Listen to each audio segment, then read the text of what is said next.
프롬프터라고 하는 말은 연극이나 방송에서 배우에게 대사나 동작을 알려주는 말입니다. 프롬프터를 통해서 충분히 이 대사와 액션을 숙지한 그런 배우는 프롬프터에 약간의 글만 있어도 저거 내 대사 뭔지 알아 하면서 그 다음의 이야기, 행동들을 끊이지 않고 이제 할 수 있어요. 조금 헷갈려도 프롬프터만 있으면 그걸 통해서 이제 연기를 할 수 있게 되는 거죠. 이게 프롬프터의 역할이에요. 근데 요즘에는 이 프롬프터라고 하는 말이 좀 다른 의미로 사용되기 시작했어요. AI 한번 들어보시죠. 인공지능에다가 명령어를 집어넣으면 그 명령어를 가지고 이제 수행하는 것을 이제 프롬프터라고 이야기를 하기 시작을 했어요. 제가 이번 주에 이제 하필 큐티를 준비를 하면서 AI에다가 자료를 그림을 좀 그려달라라고 하는 걸 제가 몇 개를 한번 시도를 해봤습니다. 그 사진 한번 보여줄래요? 예수님 사진인데요. 그 전에 거. 너무 멋진 그림을 먼저 이게 뭐냐면 보이시나요? 제가 명령어를 뭐라고 쳤냐면 1990년대 하얀색 양복을 입고 빨간색 스카프를 두른 예수님께서 표지 모델 잡지의 표지 모델로 앉아 계신다. 이게 이제 명령어였어요. 프롬프트. 그랬더니 그림을 이렇게 뽑아준 거예요. 멋있죠? 그래서 제가 이게 멋있다, 너무 예쁘다 해가지고 여기에다가 이제 다른 명령어를 쳐봤어요. 아까 그 그림 한번 보여주세요. 이게 무슨 그림이냐면 예수님은 예수님인데 만화 작가 중에 그 신카이 마코토라고 하는 그 감독님이 있어요. 제가 잘 몰라가지고 최근에 무슨 그 문 두드리면서 무슨 열리고 막 하는 그런 영화가 있었는데 제목을 잘 몰라가지고 제가 잊어버렸어요. 아무튼 그 신카이 마코토라고 하는 그 작가의 그림체로 예수님을 그려줘 했더니 이렇게 그려주더라고요. 그리고 예수님을 이제 21세기 도시에 사시는 예수님을 그려줘 했더니 신카이 마코토 버전으로 그려줘 했더니 이렇게 그려주더라고요. 너무 멋있지 않나요? 요즘에는 이제 그림도 AI가 다 그려줍니다. 제가 그래서 이걸로 자료를 만들면 되게 좋겠다. 이제 빌립보서 하필큐티 만들면서 로마 군인들이 하필큐티 좀 봐보세요.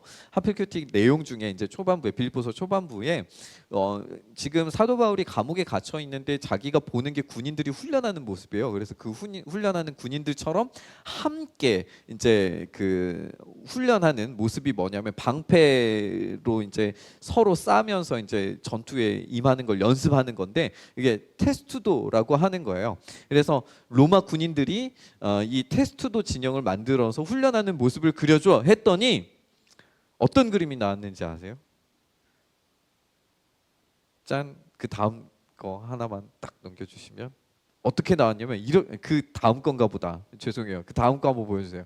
이렇게 나왔어요. 뭔지 아시겠어요? 거북이가 나온 거예요.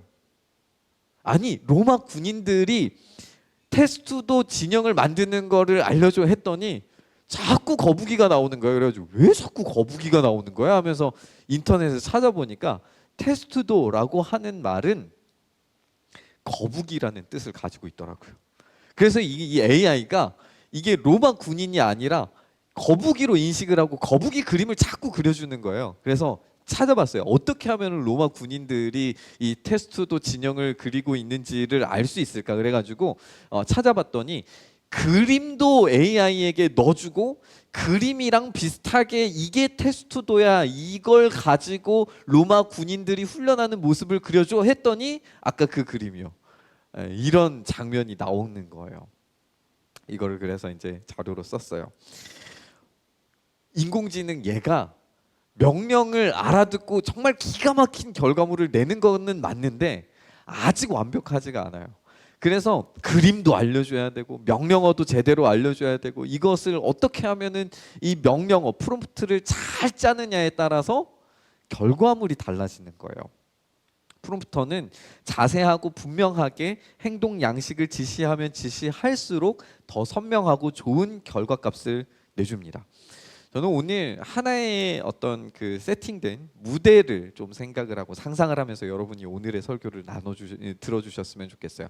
어떤 한 무대가 있어요. 그리고 그 무대를 통해서 여러분들이 어떤 연극을 하고 있는 상황이라고 생각을 했을 때 여러분들이 어떤 프롬프트를 보고 어떤 행동의 양식을 보고 그 행동이 어떤 방식의 결과를 낳는지를 좀 상상해 보시면서 오늘의 이야기를 좀 한번 들어보셨으면 좋겠습니다.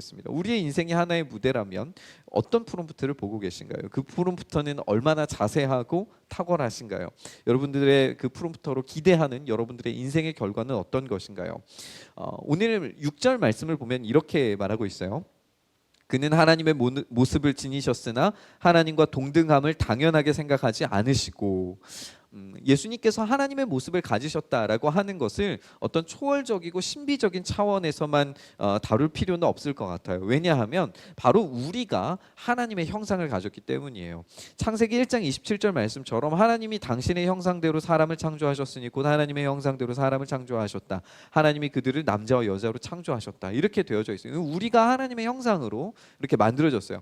근데 이 하나님의 모습을 지니셨으나 하는 게 하나님의 형상대로 만든 인간을 생각하게 만드는 거라면 우리가 생각하기를 하나님의 형상을 가진 타락하지 않았던 아담과 하와는 얼마나 뛰어나고 얼마나 대단한 존재였을까를 생각을 해보게 되는 것 같아요. 하나님의 형상을 가진 아담과 하와는 에덴을 하나님의 나라로 만들 책임과 의무, 그곳에서 모든 것들을 누릴 수 있는 그런 권리가 있었어요. 그런데 아담과 하와는 그것으로 만족하지 않았어요. 자신들이 하나님과 동등하고 싶었어요. 그래서 하나님께서 제공하시는 옳고 그름이 아니라 자신들이 만족할 만한 옳고 그름을 선택하기 위해서 선과 악을 알게 해주는 나무의 열매를 먹어버리는 거예요. 이게 아담과 하와의 월권 행사였어요. 그들은 스스로 왕좌에 앉기를 원했던 거죠. 사실 이 명령 프롬프트는 굉장히 매력적이에요. 한번 생각해 보세요. 나에게 좋은 것, 내가 얻는 것을 어떤 것이라도 얻을 수 있는 그런 명령어가 우리에게 있다면 그거 우리의 인생의 프롬프트에 쳐 넣으려고 하지 않겠어요? 게임을 하다 보면 치트키라는 게 있어요. 제가 옛날 사람이어가지고 옛날 게임밖에 모르기는 하는데 스타크래프트라고 하는 게임에 치트키가 있어요. 여러분 그 스타크래프트 아시죠? 스타크래프트에 돈을 무한정 찍어낼 수 있는 치트키가 뭐죠? 다 남자 성도님들 뭐 입술이 그냥 바로 움직이는 게 보여요. 쇼미더머니. 그리고 캐릭터를 무적으로 만들려면 뭘로 쳐야 되는지 혹시 아시나요? 아니 알고는 있는데 뭐 이 손가락은 가는데 이제 말이 뭐 그런 치트키들이 있어요. 제가 옛날 사람이어서 치트키 예시를 들었는데 요즘에는 이제 이 핵을 가지고 해킹하는 그런 프로그램을 가지고 핵을 가지고 게임을 자기 마음대로 운영을 하는 걸 한다고 하죠. 인생에 치트키가 있다면 또 핵을 쓸 수 있어서 내 인생을 마음대로 이렇게 만들 수 있다면 누구라도 쓰고 싶지 않겠어요? 돈을 내 마음대로 늘릴 수 있는 그런 치트키가 있어서 그것을 쳐넣으면은 그냥 곧바로 내 인생에 돈이 많아진다고 누구라도 치지 않겠습니까? 건강도, 로맨스도, 미래도 내 마음대로 하기 위한 치트키가 있다면 그걸 쳐넣으려고 할 거예요. 작동하지 않는 명령어라고 할지라도 호기심이라도 한 번쯤은 쳐보지 않겠어요? 아이들에게 성탄절이라고 하는 것은 마치 일종의 선물이 나오는 치트키가 된 것 아닐까라는 생각이 좀 들었어요. 성탄절에 크리스마스에 진짜 선물이 예수님이라고 아무리 얘기해줘도 산타클로스가 가짜라고 아이들이 알고 있어도 크리스마스는 선물 받는 날, 이게 일종의 치트키가 된 거죠. 청년들에게는 로맨스를 떠올릴 수 있는 건 그런 치트키가 된 거죠. 어른들에게는 연말연시의 어떤 휴일로 그런 치트키처럼 우리에게 다가오는 겁니다. 게임에서 이 운영자가 이 핵을 쓰는 계정을 놔둬버리면은 어떤 문제가 발생할까요? 게임이 완전히 망가지겠죠. 그러니까 그 해킹한 프로그램을 쓰는 아이디를 삭제해버립니다. 게임에 더 이상 접속하지 못하게. 실제로 이제 핵을 방치해서 게임 운영이 망가지니까 사람들이 더 이상 그 게임을 하지 않는 예시도 있어요. 이렇게 아담과 하와는 지금 치트키를 쓴 거예요. 하나님의 형상을 가지고 하나님의 형상을 가진 존재로서 자기가 가질 수 있는, 누릴 수 있는 것들보다 더 많은 것들을 하나님과 동등하게 되려고 치트키를 쓴 거죠. 선악과를 따먹어 버린 거예요. 결국에 그 부정행위 때문에, 핵을 쓴 것 때문에 그들은 최악의 결과를 맞이합니다. 최고의 권한과 권리가 있던 에덴에서 추방당하고 쫓겨난 거예요. 벌써 오래된 영화가 돼버렸는데 황산벌이라고 하는 영화가 있습니다. 황산벌에서 이 백제의 계백 장군과 신라 김유신 장군이 싸우는 역사의 한 시간을 의미 있게, 재미있게, 또 한편으로는 씁쓸하게 만든 역사 블랙 코미디 영화예요. 그 영화 중에 이런 대사가 나와요.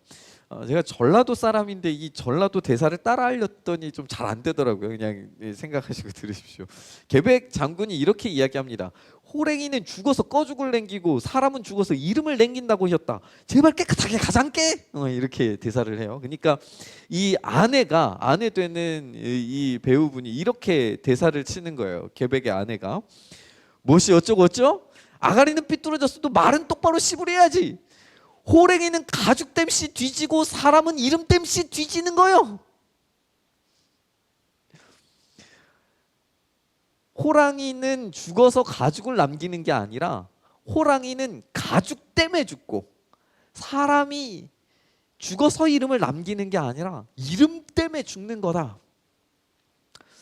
저는 이 대사가 추방당한 인류가 계속해서 원래의 권한과 권리를 되찾기 위해서, 또 다시 영원한 왕좌를 찬탈하기 위해서 비참해진 자신의 인생을 어떻게 하면 뛰어나게 만들 수 있을까를 고민하다가 만든 게 자기의 이름을 영원토록 기억하게 만드는 방식을 찾았다고 생각이 들었어요.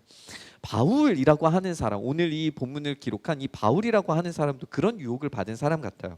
이 편지를 쓰는 당시의 사도 바울은 물론 감옥에 gat혀 있지만 원래 바울은 그런 사람이 아니므로 굉장히 뛰어난 사람이에요. 엘리트 중에 엘리트입니다. 사도 바울이 자신을 이렇게 소개하는데요. 빌립보서 3장 4절에서 6절 말씀에 이렇게 이야기합니다. 하기야 나는 육신에도 신뢰를 둘 만합니다. 다른 어떤 사람이 육신에 신뢰를 둘 만한 것이 있다고 생각하면 나는 더욱 그러합니다. 나는 난지 8해 만에 할례를 받았고 이스라엘 민족 가운데서도 베냐민 지파요, 히브리 사람 가운데서도 히브리 사람이요, 율법으로는 바리새파 사람이요, 열성으로는 교회를 박해한 사람이요, 율법의 의로는 흠잡을 데가 없는 사람이었습니다. 이렇게 자기를 소개하고 있어요.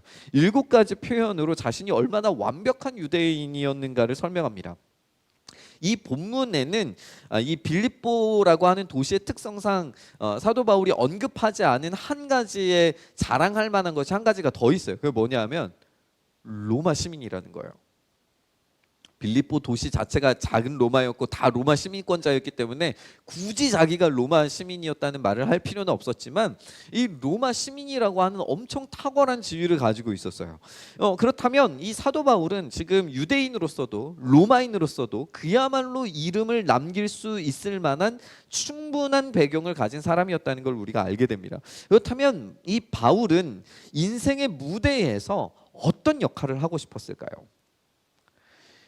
역사의 한 페이지에 남는 뛰어난 랍비오 선생으로, 또 위대한 로마에서 한 페이지를 작성할 수 있는 철학가요 저술가로 이름을 남기고 싶지 않았을까요? 바울이 그렇게 실력 없는 사람이 아닙니다. 바울은 실제로 로마가 인정할 수 있는 뛰어난 철학자가 될 수 있는 가능성을 가진 사람이었어요. 일단 바울은 자신의 이런 탄탄한 입지와 자신의 지식을 가지고 이 자신의 입지를 다지기 위해, 이름을 높이기 위해서 교회를 향한 열정적인 박해자가 되기로 선택을 했습니다. 이건 유대인들 사이에서도 그리고 로마인들 사이에서도 주목받을 수 있는 아주 탁월한 기회였어요. 이걸 잘 해결하면, 그리스도인들을 박멸해서 뛰어난 업적을 남기면 내 이름을 남길 수 있는 그런 정말 좋은 기회라고 생각을 한 거죠. 이 일만 잘 해낸다면 탄탄대로의 길이 열린다고 생각했을 거예요. 근데 이게 완전히 착각이었죠. 아까 연극 무대를 좀 생각해보자라고 말씀을 드렸는데, 연극 무대라고 한번 생각을 해보고 배역 1을 맡은 사람을 좀 한번 상정을 해보고 상상을 해보세요. 배역 1의 역할은 뭐냐면 주인공의 보디가드입니다. 주인공의 보디가드인데 이 배우는 아무 말도 하지 않고 주인공의 뒤를 듬직하게 다니기만 해야 해요. 그런데 이 배우가 너무 자기의 역할에 몰입을 한 나머지 주인공이 가고 대화를 하고 대사를 해야 되는데 다른 상대방 역할을 하는 사람이 이 주인공에게 다가오려고 하니까 마치 아이돌 경호하듯이 오지 마세요, 오지 마세요. 주인공 건드리면 안 돼요. 막 이러면서 대사를 한다고 생각을 해보세요. 이 사람의 역할은 경호원이기는 하지만 프롬프트 자체가 아무 말도 하지 않고 주인공 뒤를 따라다니는 역할이라고 돼 있는데 그걸 오해해서 내가 경호원이니까 아이돌 경호하듯이 하면 되겠지 하면서 막 이렇게 나선다면 이것은 배역을 잘 해석한 겁니까? 못한 겁니까? 우리는 이 사람이 연기를 잘한다라고 말할 수 없어요. 진짜 연기를 잘한다는 것은 인물과 사건 그리고 배경에 대한 정확하고 깊은 이해에 따라서 철저하게 작가의 의도에 맞추되 그 안에서 더 깊고 넓은 다양성을 보여주는 게 진짜 연기를 잘하는 거예요. 그렇죠? 바울은 자기 인생에 있어서 자기 자신의 인생의 어떤 그 프롬프트 명령을 수행할 수 있는 자기의 능력을 너무나 잘 알고 있었어요. 그러다 보니까 내가 이 인생의 의미를 찾을 수 있고 이것을 구성할 수 있는 능력이 있다고 생각한 나머지 프롬프트를 완전히 오해한 거예요. 자기가 맡고 있는 자기의 역할을 완전히 오해한 거죠. 예수 그리스도를 따라가는 사람이 아니라 예수 그리스도를 박해하는 위치에 있는 거예요. 바울은 무대 위에서 최선을 다해서 연기를 한 거지만 최선을 다해서 지금 무대를 망치고 있는 중인 겁니다. 사도 바울은 자기가 원하는 이름을 얻기 위해서 옳다고 생각하는 프롬프터만 보고 살았습니다. 자신의 완전함을 증명하기 위해서 그리스도인들을 박해했어요. 근데 이 박해 때문에 다마스쿠스, 이 다메섹으로 가던 그 길에서 전혀 예상하지 못한 진짜 주인공, 자기 인생의 진짜 주인공 예수 그리스도를 만나게 됩니다. 바울은 자신의 잘못을 깨닫고 난 이후의 삶에 대해서 이렇게 설명을 합니다. 빌립보서 3장 8절과 9절 말씀 보면 나는 그리스도 때문에 모든 것을 잃었고 모든 것을 오물로 여깁니다. 나는 그리스도를 얻고 그리스도 안에 있는 사람으로 인정받으려고 합니다. 쭉쭉쭉 이렇게 이야기를 하고 있어요. 바울은 율법을 지킴으로써 나 스스로 만들어진 의가 하나님으로부터 인정받을 거라고 생각을 했던 거예요. 율법을 잘 지켜서 나의 의가 만들어지면 하나님께서 그것을 하나님의 의로 인정해 줄 거라고 생각을 했는데 그게 아니라는 것을 발견한 거죠. 이게 문제를 야기한다는 걸 알았어요. 그게 뭐냐면 내가 율법을 지킴으로써 하나님의 의가 드러나는 게 아니라 나 스스로의 의가 드러나고 있다는 것을 발견한 거예요. 하나님의 의를 얻을 만한 소중한 보물인 것인 줄 알았던 나의 인생의 모든 이야기, 모든 배역의 역할, 모든 액션들이 다 쓰레기고 똥이었다는 사실을 발견한 거예요.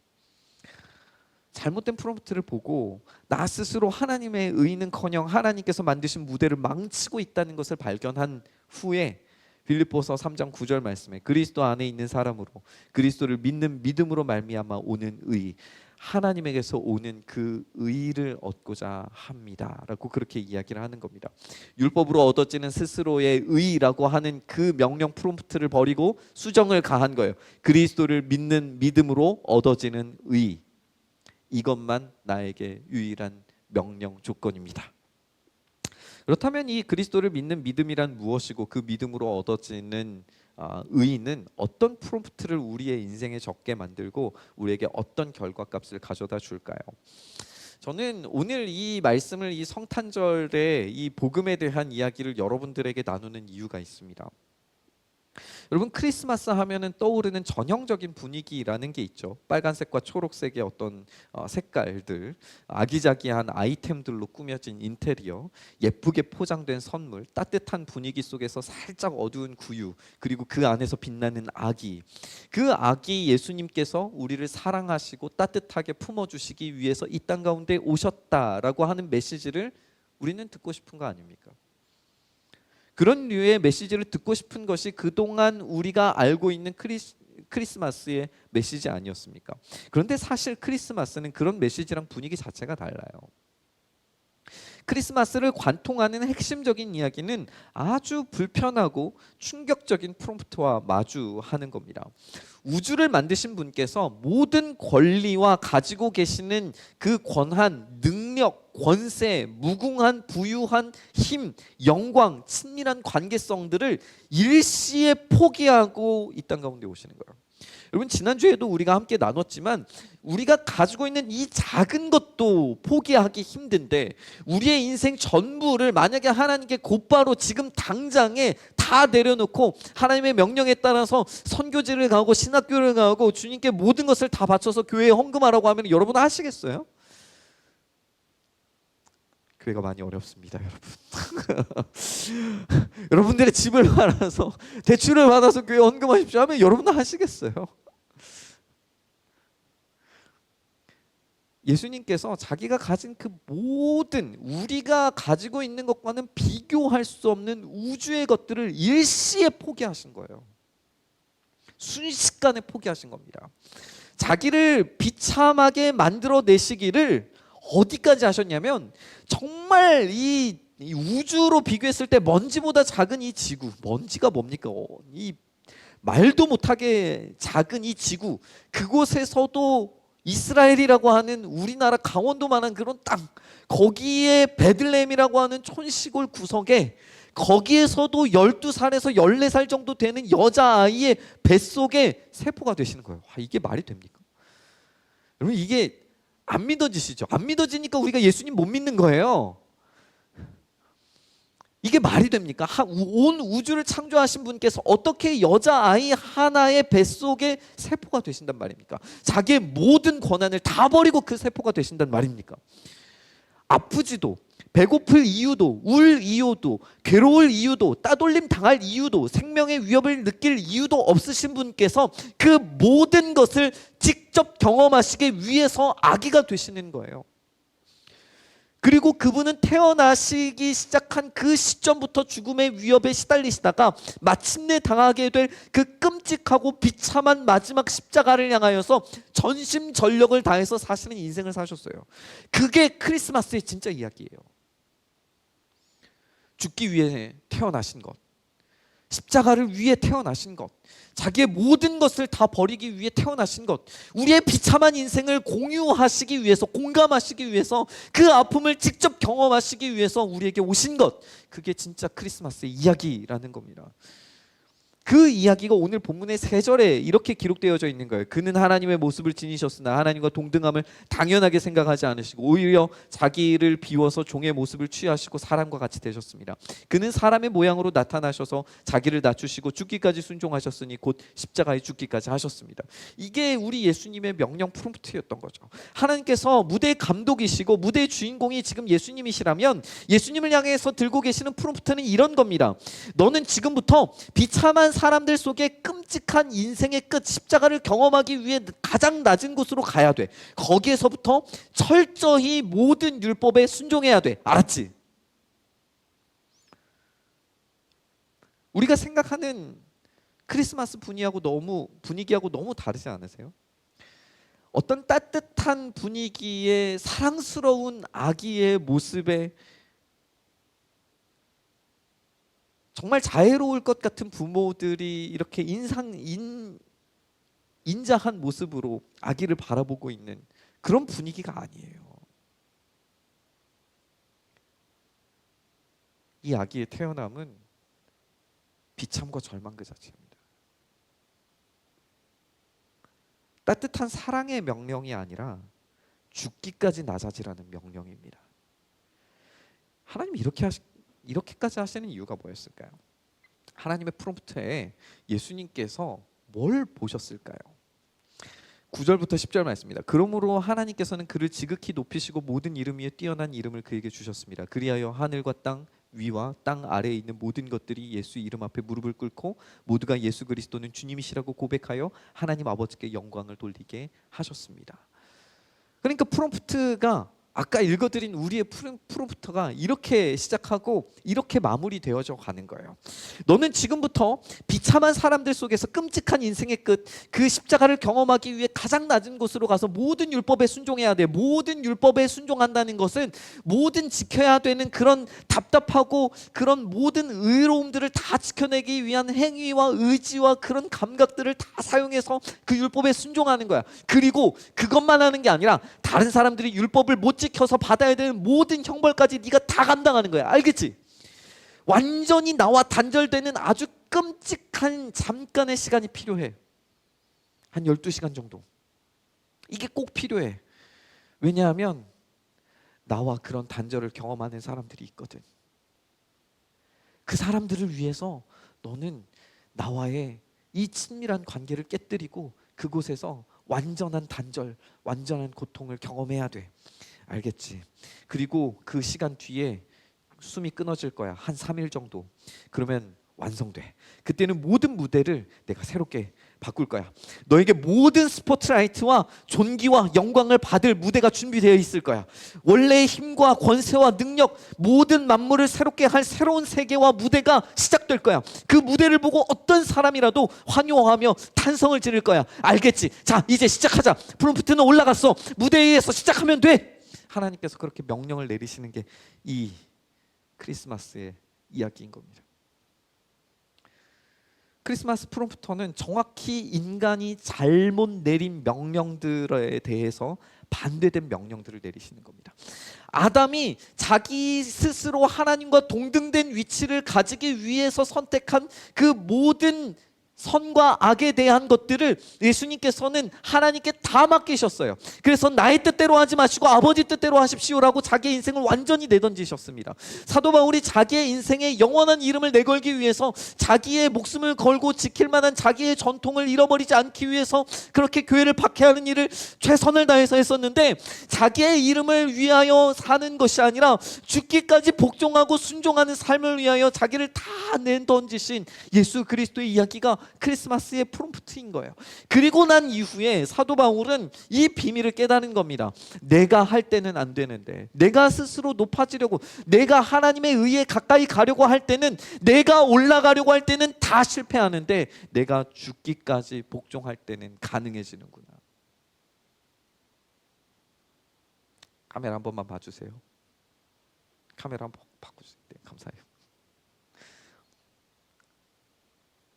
율법의 전통과 실천적인 삶으로는 하나님께서 높여주시는 걸 경험할 수 없는 거예요. 자기 인간 스스로는, 자기 스스로를 높이려고 하는 인생에서는 도무지 하나님의 의로우심을 경험할 수 없어요. 이제 율법이라고 하는 것은 예수 그리스도 안에서만 완성됩니다. 율법이 제시하던 모든 순기능, 효력과 약속, 영원한 생명까지 율법을 완성시키신 예수 그리스도 안에 있습니다. 따라서 예수님과 하나 될 때에, 연합할 때에 하나님의 신실하신 약속을 예수 그리스도 안에서 우리가 보장받게 돼요. 이것을 시작하시고 완성하시기 위해서 자기 스스로를 낮추시고 종처럼 만들어서 죽기까지 순종하실 때, 했을 때 하나님으로부터 의로움을 인정받으시고 높여주심을 경험하신 거예요. 그것과 마찬가지로 우리의 명령어 프롬프트는 낮아질 때 높여주심을 경험할 수 있습니다. 이게 크리스마스입니다. 아기 예수님을 보면서 나도 저렇게 되어야 한다라고 하는 절박한 메시지를 여러분 들으셔야 됩니다.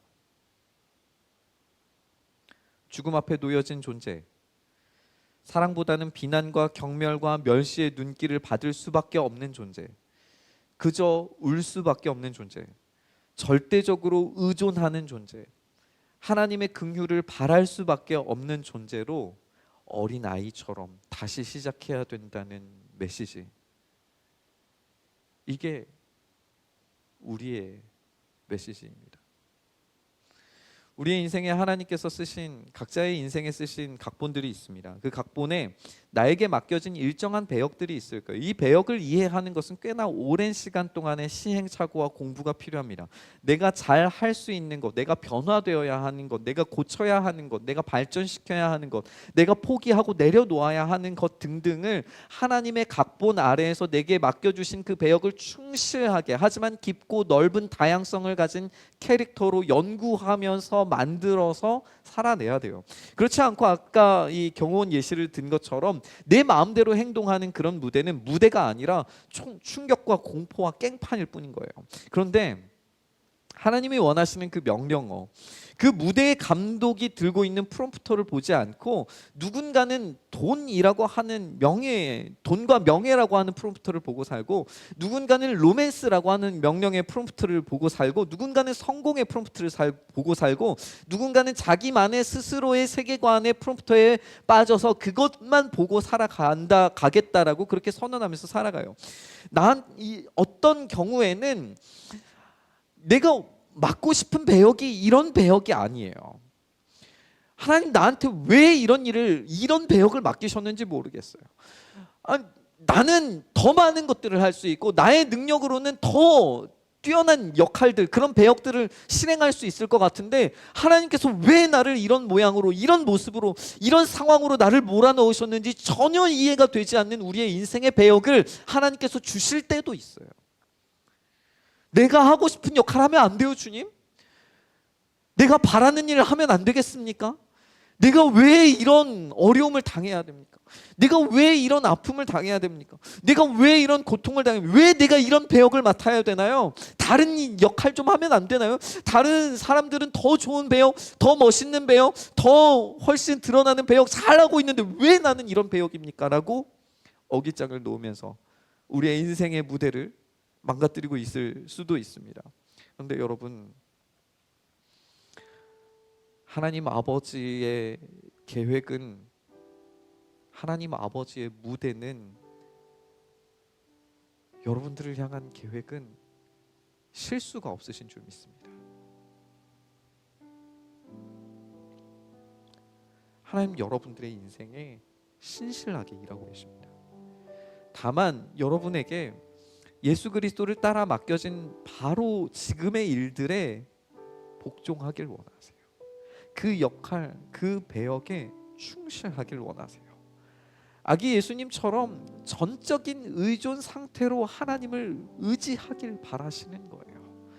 아기 예수님이 뭘 하실 수 있었겠어요? 자기의 필요를 위해서 우는 것밖에 하실 수 없어요. 이런 비참함이 어디 있습니까? 우주의 주인께서 자기의 배고픔을 해결하시기 위해서 응애 하면서 우는 장면을 한번 생각해 보세요. 이게 말이 됩니까? 이것처럼 비참한 일이 어디에 있겠습니까? 여러분, 그 일들을 하실 수 있으시겠어요? 여러분들의 필요를 채우시기 위해서, 여러분들의 문제를 해결하시기 위해서 어린아이처럼 응애 하는 우는 그런 기도가 여러분들에게 지금 살아계십니까? 아기 예수님처럼 모든 필요를 울며 불며 애타게 찾으며 하나님을 아버지로 여기며 그렇게 기도하는 기도가 우리에게 살아있습니까? 아기 예수님처럼 처절한 삶, 비참한 삶, 비난과 경멸과 멸시로 가득 찬 삶에도 하나님을 신실하게 붙들며 사랑하는 그 삶을 시작할 준비가 되어 계십니까? 우리가 그 삶을 살아냈을 때에 후회 없이 나의 삶을 주님께 모두 드렸노라고 전력을 다해서 하나님이 마련하신 이 무대를 마쳤을 때에 우리에게 남는 게 없는 것처럼 느껴질 수 있습니다. 우리의 무대가 암전되고 모든 것이 끝났다고 생각되는 때가 올 겁니다. 죽음이라고 하는 커튼이 우리의 생명과 삶에 쳐질 때가 있을 겁니다. 우리의 인생의 무대가 어둡고 고요한 정적에 휩싸일 때가 올 겁니다. 그 죽음의 커튼이 드리워졌을 때 우리의 인생은 허무했구나, 허망했구나 생각할 때가 올지 모릅니다. 그런데 우리가 그렇게 낮아지기까지 복종했다면, 우리가 그렇게 예수님을 닮은 삶으로 살아가기를 몸부림치며 우리의 삶을 살아냈다면 갑자기 환한 조명이 우리의 무대 위로 다시 쏟아질 겁니다. 환호성과 박수 소리가 울려 퍼지기 시작할 겁니다.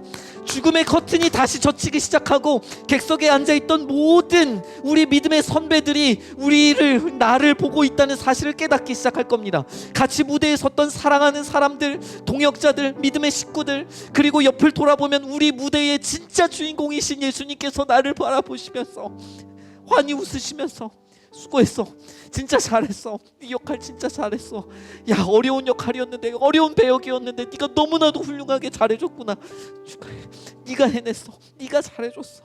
그리고 저 멀리 어두운 곳에서 그게 섰을 때, 우리의 무대에 섰을 때에는 그렇게도 보이지 않아서 도대체 어디 계십니까? 라고 말했던 그 하나님이 저기 멀리에 프롬프트를 들고 계시면서 잘했어,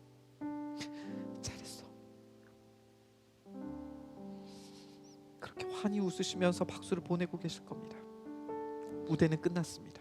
그런데 무대는 끝나지 않았습니다.